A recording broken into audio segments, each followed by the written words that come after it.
बिस्मिल्लाहिर्रहमानिर्रहीम। अस्सलाम वालेकुम। मैं हूं कामरान चौधरी और आप देख रहे हैं केमिस्ट्री विद कामरान चौधरी। अगर आप इस चैनल पर नए हैं तो इस चैनल को सब्सक्राइब कर दें और बेल आइकन को प्रेस ज़रूर कर दें ताकि आने वाली हर नई वीडियो का नोटिफिकेशन आपको मिलता रहे। बेसिक कॉन्सेप्ट सीरीज़ के आज के लेक्चर में हम लोग डिस्कस करेंगे what is inside an atom. Atom के अंदर बेसिकली क्या होता है, ठीक है। तो ये क्वेश्चन आ जाता है, सो इसको हम लोग आज एक्सप्लेन करेंगे आज के लेक्चर में। तो क्वेश्चन कुछ इस तरह से आता है कि if you could look inside an atom, अगर आप एटम के अंदर देखते हैं, व्हाट वुड यू सी, आपको क्या नज़र आता है, ठीक है। तो इस चीज़ की हम लोग आज के लेक्चर में एक्सप्लेनेशन देखेंगे। सबसे पहले हम लोग डिफ़ाइन कर लेते हैं कि बेसिकली एटम होता क्या है, एटम को आप किस तरह से डिफ़ाइन करते हैं।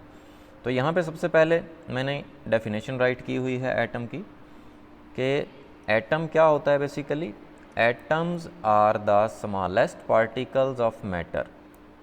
एटम्स जो होते हैं वो मैटर के स्मॉलेस्ट पार्टिकल्स होते हैं, बहुत छोटे पार्टिकल्स होते हैं।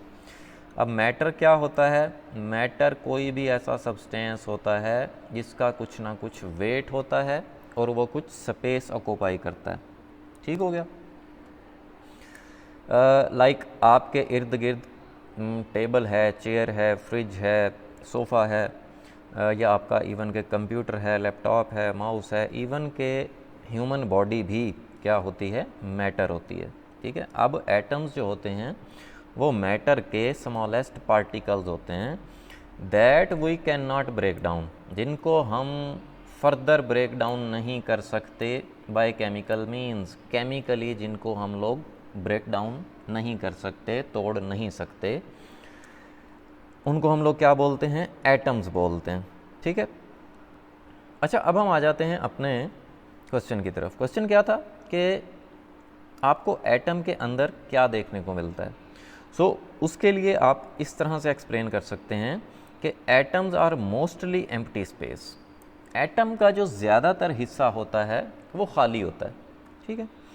Each consists of A nucleus, her atom के अंदर न्यूक्लियस होता है जो कि बेसिकली एटम का सेंटर होता है, and A cloud of particles, और पार्टिकल्स का क्लाउड होता है जिसको बेसिकली आप इलेक्ट्रॉनिक क्लाउड बोलते हैं, ठीक है। न्यूक्लियस सेंटर में होता है एटम के, और न्यूक्लियस के अराउंड इलेक्ट्रॉन्स रिवॉल्व कर रहे होते हैं, जैसे मैंने लिखा भी हुआ है कि जो क्लाउड होता है उसको हम क्या बोलते हैं? इलेक्ट्रॉनिक क्लाउड, इलेक्ट्रॉन्स बोलते हैं, दैट विज अराउंड इट, जो कि न्यूक्लियस के अराउंड मूव कर रहे होते हैं। विज का क्या मतलब है? मूव क्विकली, तेज़ी के साथ मूव कर रहे होते हैं, जैसे यहाँ पर आपको इस एनिमेशन में मैंने दिखाया हुआ है, ठीक है।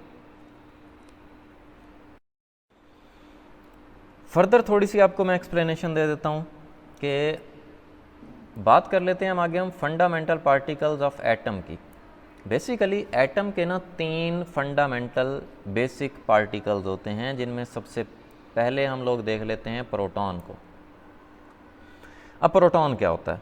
प्रोटॉन इज ए सब atomic particle with a mass defined as 1। एक एटम का पार्टिकल है जिसका मास 1 होता है, एंड ए चार्ज ऑफ +1। एक प्रोटॉन की जब आप बात करते हैं तो हम कहते हैं कि इस पे +1 चार्ज होता है, ठीक है।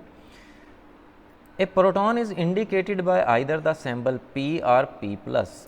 सिंपली आप स्मॉल p से रिप्रेजेंट करते हैं, या स्मॉल p के ऊपर यहाँ पर जैसे आपको नज़र आ रहा है पॉजिटिव चार्ज आप डाल देते हैं, जो कि रिप्रेजेंट करता है बेसिकली कि प्रोटॉन के ऊपर पॉजिटिव चार्ज होता है। The nucleus of every atom contains protons, her atom के न्यूक्लियस में प्रोटॉन्स पाए जाते हैं। The number of protons of an atom of an element is its atomic number, ठीक है। अब नंबर ऑफ प्रोटॉन्स को हम लोग क्या बोलते हैं, एटम का एटॉमिक नंबर बोलते हैं, जिसको बेसिकली हम लोग जी से रिप्रेजेंट करते हैं। ठीक हो गया, मीन्स कि किसी भी एटम का एटॉमिक नंबर जो होता है वो बेसिकली रिप्रेजेंट कर रहा होता है उसके न्यूक्लियस में पाए जाने वाले नंबर ऑफ प्रोटॉन्स को। जो सेकंड पार्टिकल है वो है न्यूट्रॉन। अब न्यूट्रॉन क्या होता है, द न्यूट्रॉन इज ए सब atomic particle with A mass of 1 and charge of 0। Neutron का मैस भी हम लोग 1 लेते हैं और चार्ज इसके ऊपर कोई नहीं होता, न्यूट्रल पार्टिकल होता है, इसलिए हम कह देते हैं कि इसके ऊपर चार्ज 0 होता है। Neutrons are found with protons in the atomic nucleus. Neutrons जो होते हैं वो प्रोटॉन्स के साथ एटम के न्यूक्लियस में पाए जाते हैं। ठीक है, जैसे देखो इस डायग्राम में देखें आप, यहाँ पर ये सेंट्रल पार्ट जो है वो न्यूक्लियस है, इसमें आपको 2 तरह के पार्टिकल्स नज़र आ रहे हैं, 2 डिफरेंट कलर्स के। ठीक है, तो ये प्रोटॉन्स और न्यूट्रॉन्स हैं। ठीक हो गया। अब हम देख लेते हैं next particle which is electron. अब इलेक्ट्रॉन क्या होता है? An electron is a stable sub atomic particle with a negative electrical charge. Electron basically atom का पार्टिकल ही होता है जिस पर नेगेटिव चार्ज होता है। Each electron carries 1 unit of negative charge. हम कह देते हैं कि जी जैसे प्रोटॉन पे पॉजिटिव 1 चार्ज है, इसी तरह से इलेक्ट्रॉन पे नेगेटिव 1 चार्ज है। अगर हम बात करें चार्ज की इन कॉलम्स, कॉलम जो है वो बेसिकली चार्ज का यूनिट होता है, तो इलेक्ट्रॉन पर 1.602 टाइम्स 10⁻⁻19 कूलम चार्ज होता है एक इलेक्ट्रॉन पर। ठीक है, a common symbol for an electron is e और उसके ऊपर नेगेटिव चार्ज। स्मॉल ई से रिप्रेजेंट करते हैं इलेक्ट्रॉन को और उसके ऊपर हम नेगेटिव चार्ज डाल देते हैं ताकि पता लग जाए कि इलेक्ट्रॉन पे नेगेटिव चार्ज है। ठीक है, सो इस तरह से हमने देख लिया कि एटम क्या होता है, एटम के अंदर जब आप देखते हैं तो कौन कौन से पार्टिकल्स देखने को मिलते हैं। ठीक है, एटम के फंडामेंटल पार्टिकल्स कौन कौन से होते हैं। तो एक्सप्लेनेशन आपने देख ली, होपफुली आपको बड़े अच्छे से समझ आ गई होगी। अब दिखा देता हूँ मैं आपको एक एग्जाम्पल। अब यहाँ पर हमारे पास कार्बन है। ठीक है, कार्बन का एटॉमिक नंबर जब आप देखते हैं तो वो 6 होता है, मींस के नंबर ऑफ प्रोटॉन्स कार्बन के अंदर 6 हैं कार्बन के न्यूक्लियस में। ठीक है, मैस नंबर कार्बन का कितना होता है? 12 होता है। मैस नंबर क्या होता है? Number of neutrons plus number of protons. ये जैसे आपको यहाँ पर ये न्यूक्लियस नज़र आ रहा है सेंट्रल पार्ट, और इसमें मैंने मेंशन किया हुआ है कि न्यूक्लियस में 6 प्रोटॉन्स हैं और 6 न्यूट्रॉन्स हैं, तो 6 + 6 12 एटॉमिक मैस हो गया कार्बन का। ठीक है, फिर क्योंकि 6 प्रोटॉन हैं कार्बन में तो 6 ही इलेक्ट्रॉन होंगे। ठीक है, पहले शेल में यहाँ पर आपको 2 इलेक्ट्रॉन नज़र आ रहे हैं। ठीक है, पहले शेल में आते भी मैक्सिमम 2 इलेक्ट्रॉन्स हैं। फिर हम सेकंड शेल में चले जाएं तो हमारे पास बचे ही 4 इलेक्ट्रॉन, तो हमने ये 4 इलेक्ट्रॉन्स सेकंड शेल में डाल दिए। ये देखें 1 2 3 एंड 4। तो इस तरह से ये 6 इलेक्ट्रॉन हमने शो कर दिए 2 शेल्स में, पहले शेल में 2 इलेक्ट्रॉन और दूसरे में 4 इलेक्ट्रॉन। तो ये तो था जी स्ट्रक्चर ऑफ कार्बन एटम। तो इस तरह से हम लोग रिप्रेजेंट कर लेते हैं किसी भी एटम का स्ट्रक्चर। होपफुली आपको लेक्चर बहुत अच्छे से क्लियर हो गया होगा।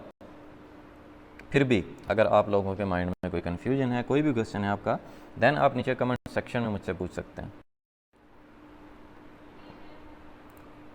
अगर आपको वीडियो पसंद आई है देन चैनल को सब्सक्राइब ज़रूर कर दिया करें, वीडियो को लाइक कर दिया करें, शेयर कर दिया करें। Thank you very much. अल्लाह हाफिज़।